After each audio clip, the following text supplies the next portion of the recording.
College students from Connecticut are getting the opportunity of a lifetime to gather research in Spain. NBC Connecticut storm tracker meteorologist Alexis Clemens tells us how they're preparing to help NASA during a total solar eclipse. The eclipse is not going to wait for anybody. We have to use a window of time to launch 2 balloons. And today we're prepping for that. Students from the Universities of Hartford and Bridgeport are preparing to travel to Burgos, Spain ahead of the August 12th total solar eclipse. And NASA has asked them to collect 2 types of data. On the payload, we're going to have a ozone sensor that is going to be tracking ozone.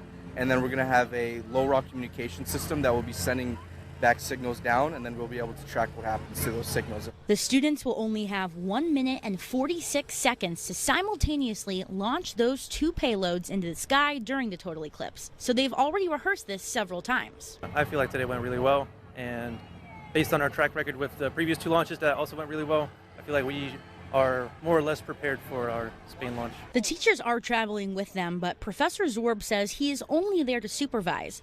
This project is completely run by the students, and he couldn't be prouder of them. They're now appreciating the science and the math that we learned last year or the year before, and so they're putting it to use.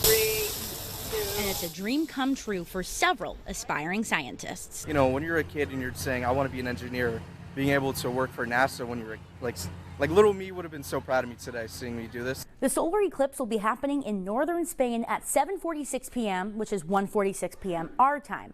And while it's not a total solar eclipse here in Connecticut, about 12% of the sun will be covered by the moon. If you plan to look up, make sure you have eclipse glasses, and the ones from the 2024 eclipse are still good. Just make sure to check that they aren't damaged. And this is happening on Wednesday, August 12th. For NBC Connecticut, I'm Alexis Clemens.